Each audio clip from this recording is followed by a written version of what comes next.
Hello বন্ধুরা, আজকে আমি একটা রেসিপি নিয়ে এসেছি। বাড়িতে যা আছে তাই দিয়ে বানাবো।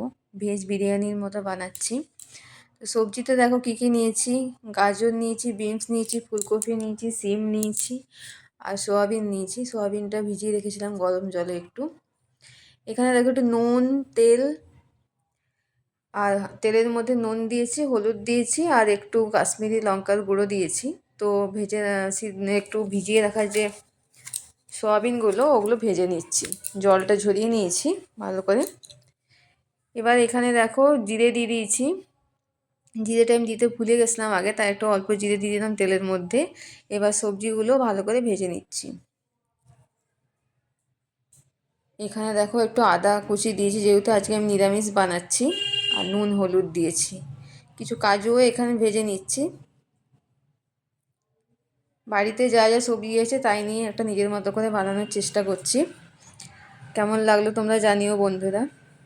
এখানে দেখো একটু জিরে গুঁড়ো দিয়েছি, ধনে গুঁড়ো দিয়েছি আর নুন হলুদ তো আগেই দিয়েছি।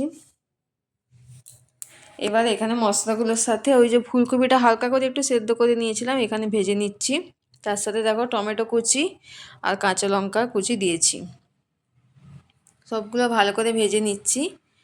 আর এখানে দেখো কিছু গরম মশলা নিয়েছি। ছোটো এলাচ, দারচিনি, লং, বড় এলাচ নিয়েছি, ছোটো এলাচ নিইনি। ওগুলো ভালো করে একটু গুঁড়িয়ে নিচ্ছি। আর কিছু মরিচ দিয়েছি, গোটা মরিচ। এবার এখানে গরম মশলাটা দিয়ে দিচ্ছি। এগুলো দিয়ে সব কিছু ভালো করে আবারও নাড়িয়ে চাড়িয়ে নিচ্ছি। এবার ভালো করে একটু ভাজা ভাজা করে নিও সবজিগুলো। ওইদিকে আমি যে কাপের মাপে নিয়েছি, একটা কাপ নিয়েছি, ওই কাপের মাপে 1 কাপ চাল নিয়েছি। আর তার থেকে কিছুটা বেশি নিয়েছি। জলে ভিজিয়ে রেখেছি আগে। জলটা ঝরিয়ে চালটা এখানে দিয়ে দিচ্ছি। চালটা দিয়েও ভালো করে নাড়াচাড়া করে নেব। এই দেখো চাল দিয়ে দিয়েছি। এবার সব দেওয়া হয়ে গেছে। এখানে আমার ভালো করে নাড়াচাড়া করে নিচ্ছি। এখানে একটু কেওড়া ওয়াটার দিয়ে দিচ্ছি। এই ঢাকার পরিমাণে 2 ঢাকা দিয়েছি।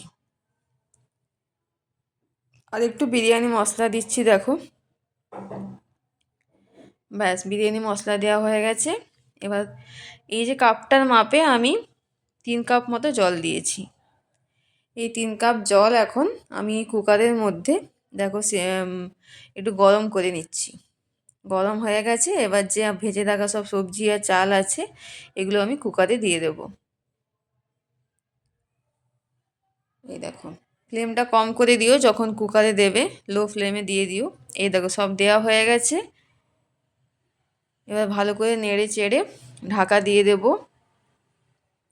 আমি 3 থেকে 4টে হুইসেল দিয়েছি, সিটি দিয়েছি। সিটিটা এভাবেই থাকতে দেবে। একেবারে যখন ভাপ বেরিয়ে যাবে তারপরে খুলবে, দেখবে কী সুন্দর হয়েছে। তোমরাও বানিও। আর তার সাথে লাস্টে একটু ঘি দিয়েছি সার্ভ করার সময়।